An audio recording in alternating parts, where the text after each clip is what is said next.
What's up guys, my name is Patrick and today we are actually installing some coilovers for my NV Miata. So these are BC Racing coilovers, and the reason why I got them is because they're kind of like a good mid-range, you know. They're not like the shitty Tine or Teen, whatever the hell they are. They're not like those, a little bit above Ricer level. So I'm gonna do a little unboxing and then finally make this thing not look like a monster truck, because it doesn't look good.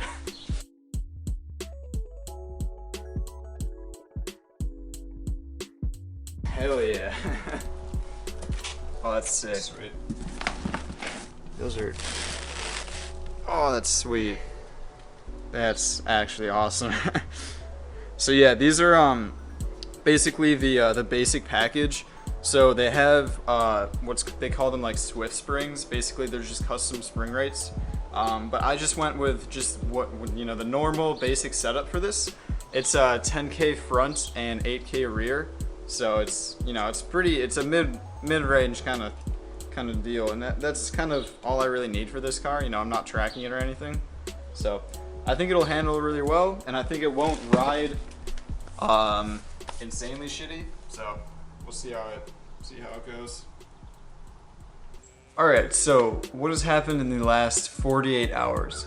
Basically, we tried installing coilovers on my NB Miata. I messed it up as usual. I stripped one of the top hat bolts in the trunk for the rear strut. As per usual, I messed things up again, but car is back.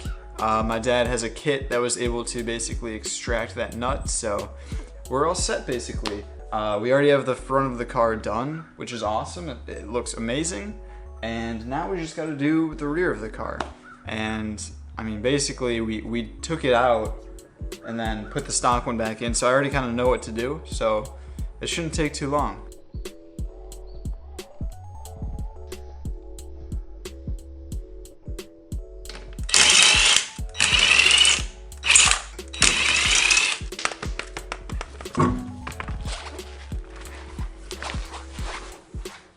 Okay, so now once you have the wheel off, you're going to want to disconnect the sway bar and then also the lower strut mount, which is right there.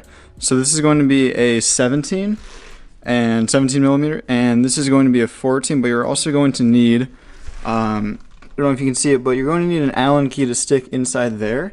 So I just have this kind of pocket knife thing and found the right size. So you're basically going to stick that in, and you're going to hold this, but you're going to want to twist with a 14 millimeter, and make sure you're twisting the wrench. Don't twist this, because that's how you're going to strip it, and that's not good. So make sure that you strip this, or wrench that.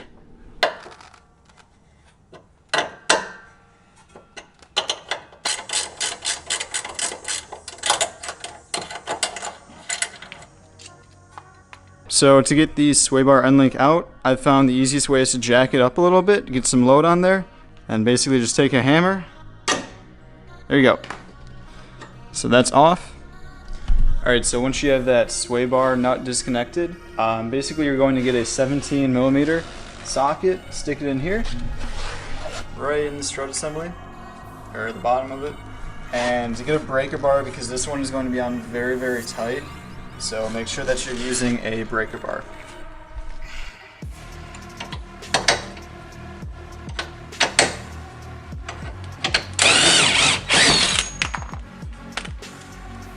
Alright, there you go. Okay, so now you're going to basically remove the top hat bolts. They're back there. Pretty self-explanatory. They are 14 millimeters, and they just take a long time to do. There's a lot of threads on them. It's very annoying, but after that, the coilover will be free.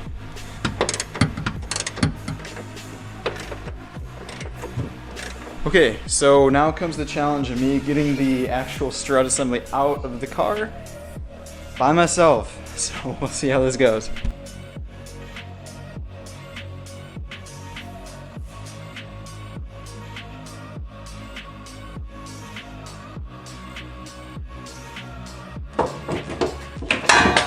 Yes! that? Oh, I actually did something. Okay, so as you can see, this one is old and crusty and is very sad. This one is very, very nice. Just look at it. Just take a gander. It's so good. It's so good.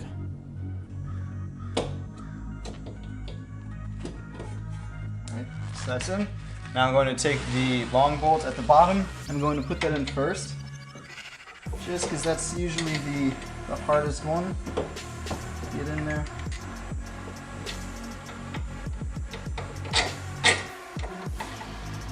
Alright, so now that you have that bottom bolt in, you're going to basically jack up from the bottom because lifting this and all of this is not very fun.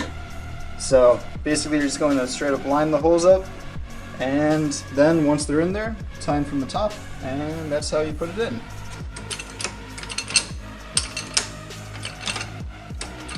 You're going to want to take these supplied hardware and thread them in at the top hat. And these actually, for some reason, they go down to 12 millimeter, which is kind of weird, but whatever. Figured that I would show you this right now. So this is the dampening adjuster. So you have a hard and soft setting, and that's just basically how stiff your ride is going to be. So I'm basically going right in the middle. Actually, I'm going to do 15. Mine's 30 way adjustable, so that's right in the middle. And I think that's going to be good for me. You know, it's a street setup. It doesn't need to be too stiff or too soft, but I think it should be good. Okay, so I just tightened everything back up, and it's time to put the wheel on and see how low it is. Now, I'm actually doing it one side at a time because I don't feel like putting the entire car on jack stands. So this is still going to be stock, but we'll see how it looks.